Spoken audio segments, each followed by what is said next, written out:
Hello नमस्कार दोस्तों। आज आप पढ़ेंगे एक महत्वपूर्ण फॉर्मल लेटर जो 2016-2019 में पूछा गया है। तो देखिए, फॉर्मल लेटर की हम बात करें, जब किसी अधिकारी को हम पत्र लिखना चाहते हैं तो वो फॉर्मल लेटर कहलाता है, उसे हम एप्लीकेशन भी कह देते हैं। तो देखिए क्वेश्चन क्या है, write a letter to the postmaster, मतलब जो पोस्ट मास्टर है उसके लिए एक पत्र लिखना है। अब देखिए, पोस्ट मास्टर तो एक अधिकारी होता है, तो इसके लिए पत्र लिखेंगे तो एक एप्लीकेशन की तरह होगा। कंप्लेनिंग, शिकायत करना है हमें अगेंस्ट द पोस्टमैन, जो पोस्टमैन है ऑफ योर एरिया, जो आपकी एरिया का, आपके क्षेत्र का जो पोस्टमैन है उसकी शिकायत करते हुए पत्र लिखना है। और यू आर रौनक अग्रवाल, आपका नाम जो है रौनक अग्रवाल है, तो लास्ट में आप अपना नाम जब लिखते हैं तो क्या लिखना होगा वहां पे, रौनक अग्रवाल। तो देखिए, जब भी हम किसी अधिकारी को लिखते हैं तो लेटर में सबसे पहले अपना पता और तारीख यदि दी गई है तो लिख देते हैं, लेकिन यदि नहीं दी गई है तो आप फिर मन से लिखना चाहें तो लिख भी सकते हैं। तो सबसे पहले हम अपना पता लिखते हैं। अपना पता कैसे लिखा जाता है हमने आपको बताया था कि पहले आता है अपना मकान नंबर, फिर आता है वार्ड का नाम। तो जैसे हमने मकान नंबर लिखा 67 हो गया मकान नंबर, वार्ड का नाम हो गया रामनगर, और आप कहाँ के निवासी हैं वो गांव का नाम आता है। तो देखिए, गांव या शहर जहां पे भी आप रह रहे हैं, हम दमोह एमपी में रह रहे हैं तो दमोह एमपी होगा। इसके बाद आप डालते हैं तारीख, डेट डालते हैं, किस डेट को यह लेटर लिखा जा रहा है वो डेट आपको यहाँ पे डालनी पड़ेगी। तो यहाँ पे आप डेट डाल देते हैं, जिस डेट को, जैसे आज हम लिख रहे हैं तो आज की डेट डाल देना। अब देखिए, इसके बाद देखिए, अब जो लेटर है यह अपने मित्र को यदि आप लिखते तो डियर फ्रेंड, पिताजी को लिखते डियर फादर, लेकिन यहाँ पे पोस्ट मास्टर को लिख रहे तो डियर पोस्ट मास्टर तो आप कह नहीं सकते। पोस्ट मास्टर तो एक अधिकारी है और अधिकारी को जैसे सेवा में श्रीमान इस टाइप से लिखते हैं, तो यहाँ पे बिल्कुल टू द, जैसे प्रिंसिपल लिखते थे वैसे ही आपको लिखना होगा। तो देखिए, टू द पोस्ट मास्टर हम लिखेंगे, मतलब सेवा में श्रीमान पोस्ट मास्टर जी। अब कहाँ के पोस्ट मास्टर हैं, उनके संस्था का नाम क्या है, उनका ऑफिस कौन सा है, तो हमने लिखा head post office Damoh MP, मतलब जो दमोह में जो कार्यालय है, मुख्यालय है कह सकते हैं पोस्ट मास्टर का, वहीं पे हम जो है पत्र लिखना चाह रहे हैं। तो हेड पोस्ट ऑफिस दमोह को हमने पत्र लिखा है, वहां के जो भी मुखिया होंगे, पोस्ट मास्टर होंगे उनको। अब देखिए, किस लिए लिखा है वो सब्जेक्ट के रूप में आपको बताना होता है। किस हेतु आपने लिखा है, तो हम कंप्लेनिंग करना चाहते हैं पोस्टमैन के विरुद्ध, और जो योर एरिया, जो आपकी एरिया का है, अब आपकी ना कह के जो हमारी एरिया का है, तो देखिए हम कंप्लेनिंग करना चाहते हैं against the postman of our area. बिल्कुल आपको क्वेश्चन में मिल जाएगा सब्जेक्ट क्या लिखना है, complaining against the postman of your की जगह अब आवर लिखना होगा। तो आवर एरिया, जो हमारी एरिया का पोस्टमैन है उसके विरुद्ध हम कंप्लेन करना चाहते हैं। फिर इसके बाद क्या लिखा जाता है, आदरणीय महानुभाव, मतलब रिस्पेक्टेड सर लिखते हैं। रिस्पेक्टेड सर लिखने के बाद आपको जो बात कहना है पोस्ट मास्टर से वो बात लिखेंगे। तो देखिए, यहाँ पे इतनी लाइनें लिखनी है, तो इन लाइनों को पहले हम जो है हिंदी ट्रांसलेट में समझ लेते हैं कि हिंदी से फिर अंग्रेजी बनाना सीखते हैं। हिंदी से अंग्रेजी बनाना यदि आप सीख जाते हैं तो बहुत सरल लगेगा फिर यह लेटर। तो देखिए, रिस्पेक्टेड सर लिखने के बाद आपको क्या लिखना है, मैं हमारी एरिया के पोस्टमैन की लापरवाही की ओर आपका ध्यान आकर्षित करना चाहता हूं या चाहूंगा। तो देखिए, हमने आपको जब लाउड स्पीकर वाली आपको एप्लीकेशन कराई थी तो वहां पे एक शब्द बताया था लाइक टू ड्रा। तो लाइक टू ड्रा का मतलब होता है आकर्षित करना या आकर्षित करने की इच्छा रखना होता है, बिल्कुल आपको पता हो गया। अटेंशन, ध्यान होता है, योर अटेंशन, आपका ध्यान। और फिर की ओर, तो की ओर के लिए टू, उसमें बताया था टू या टू वर्ड्स, तो यहाँ पे चाहे हम टू लिख दें या टू वर्ड्स लिख दें, बात एक ही है, तो जैसे हम टू वर्ड्स याद रखेंगे।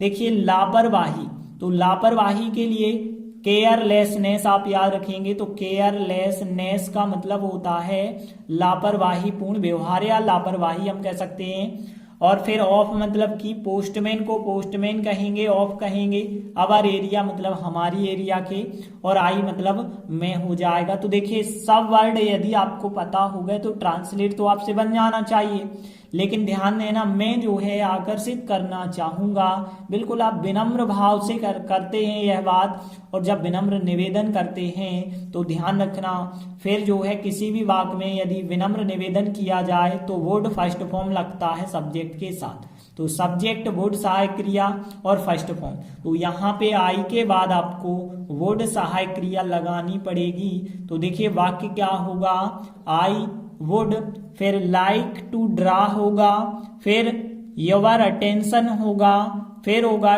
टूवर्ड्स मतलब की ओर, फिर होगा द केयरलेसनेस मतलब लापरवाही, फिर होगा of the postman of our area होगा। तो I would like to draw your attention towards the carelessness of the postman of our area.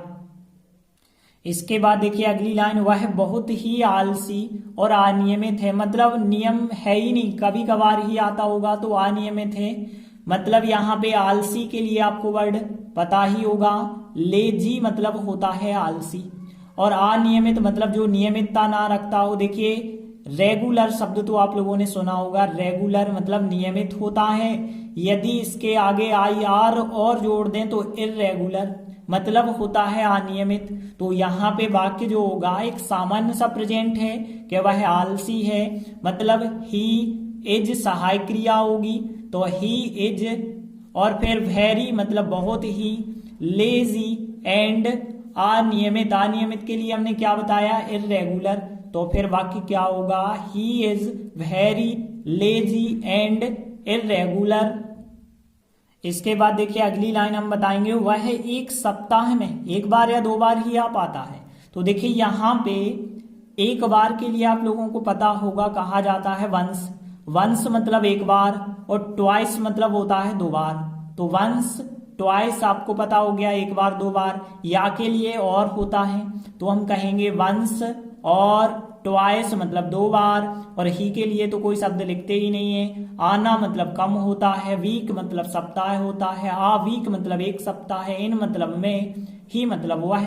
अब देखिए यह तो प्रेजेंट सिंपल है कि वह आता है, प्रेजेंट सिंपल है, सब्जेक्ट ही है तो ही के हिसाब से तो एस वाला फॉर्म आएगा, तो एस वाला फॉर्म आपको लिखना पड़ेगा, तो ही होगा।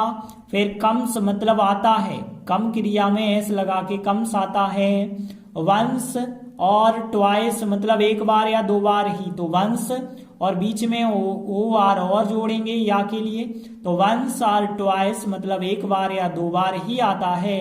इन आ वीक मतलब एक सप्ताह में, तो ही comes once or twice in a week. देखिए हम इन तीनों लाइनों को एक बार फिर से रिपीट कर देते हैं। I would like to draw your attention towards the carelessness of the postman of our area, he is very lazy and irregular, or he comes once or twice in a week. इसके बाद अगली line, वह समय पर पत्रों को नहीं लाता है। देखिए टाइम, ऑन, लेटर्स मतलब पत्रों को, नॉट मतलब नहीं, और लाना मतलब ब्रिंग। तो यहाँ पे ब्रिंग तो आप लोगों को पता ही होगा, ब्रिंग होता है लाना, नॉट ब्रिंग नहीं लाता है। अब देखिए प्रेजेंट सिंपल है, वह पत्र नहीं लाता है, प्रेजेंट सिंपल है, प्रेजेंट सिंपल का नेगेटिव बनाना है तो सब्जेक्ट के बाद या तो आएगा डू आएगा या डज आएगा, तो डू या डज में से आपको लिखना होगा, फिर नॉट, फिर फर्स्ट फॉर्म लिखना होगा, फिर ऑब्जेक्ट लिखते हैं। तो देखिए कैसे ट्रांसलेट करेंगे, ही के हिसाब से क्या सहायक क्रिया होगी, डज, तो यहाँ पे ही डज नॉट ब्रिंग वह नहीं लाता है, लेटर्स नहीं लाता है, ऑन टाइम मतलब समय पर, तो ही does not bring letters on time. देखिए अगला वाक्य है, हर कोई मोहल्ले में उसके व्यवहार से अप्रसन्न है, मतलब किसी को उसका व्यवहार अच्छा ही नहीं लगता है। हर कोई के लिए कौन सा वर्ड, ये तो आप लोगों को पता होगा, एवरीवन, एवरीवन मतलब होता है हर कोई। यहाँ मोहल्ले की बात करें तो वैसे आप एरिया भी लिख सकते हैं, लेकिन यहाँ पे जो आपका इलाका होता है लोकलिटी कहलाता है आपका इलाका। तो आपके इलाके की हम बात कर रहे हैं, बाकी की तो हमें पता नहीं है, लेकिन हमारे इलाके में हर कोई उसके व्यवहार से अप्रसन्न है।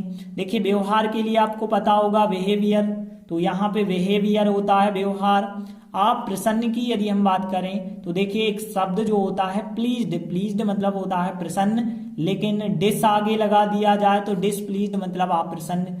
तो देखिए एवरीवन मतलब हर कोई, इन द लोकलिटी मतलब मोहल्ले में, हिज बिहेवियर उसके व्यवहार से, विथ मतलब से, और डिसप्लीज्ड मतलब अप्रसन्न। तो यहाँ पे देखिए बाकी क्या बनेगा, everyone in the locality, everyone in the locality हर कोई मोहल्ले में। अब देखिए सहायक क्रिया आपको इज लगानी होगी, हमेशा ध्यान रखें एवरीवन एक वचन होता है, इस वजह से सहायक क्रिया लगेगी इज।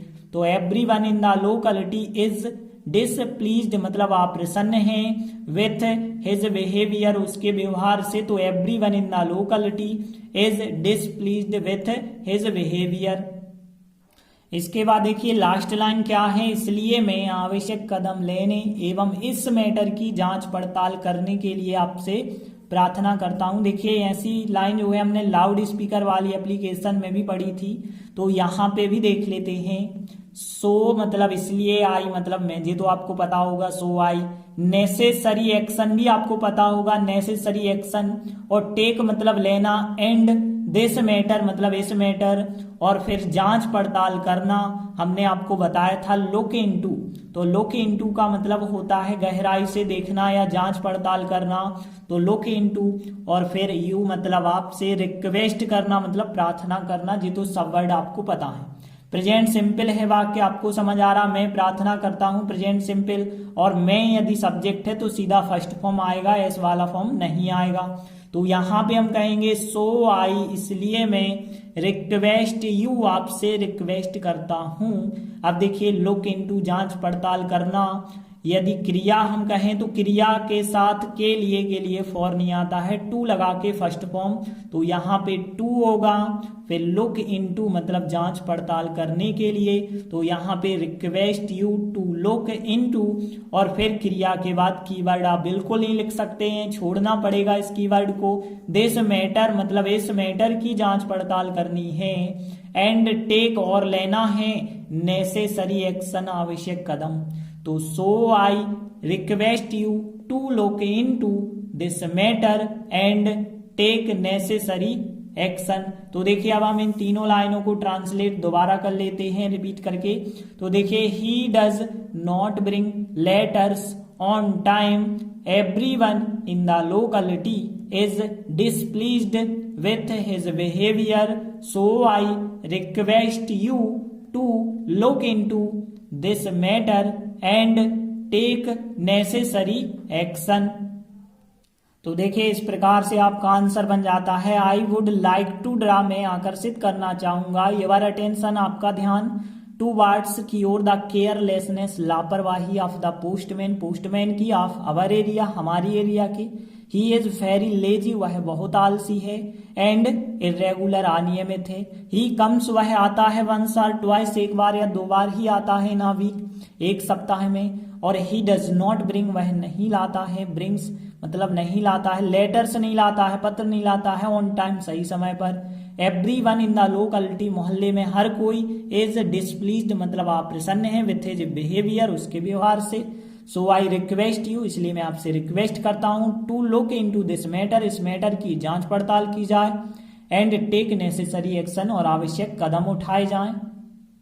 और इसके बाद जो है आप लिख देते हैं थैंकिंग यू सर, या थैंक यू सर, या थैंक्स अकेला लिख सकते हैं। और इसके बाद में लास्ट में आप क्या लिख सकते हैं, यवर्स फेथफुली मतलब आपका प्रार्थी कह सकते हैं, विश्वासी कह सकते हैं।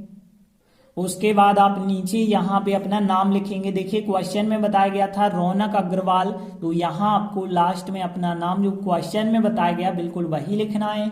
यदि ना बताया जाए तो आपको XYZ करके छोड़ देना है। तो देखिए इस प्रकार से हमने एक महत्वपूर्ण फॉर्मल लेटर समझा। यदि आप एक दो बार इसे ट्राई करेंगे तो बिल्कुल आपसे आसानी से बनने लगेगा। और देखिए यदि आपसे एक बनने लगा तो आपसे ट्रांसलेट के माध्यम से और भी लेटर बिल्कुल बनने लगेंगे। धन्यवाद।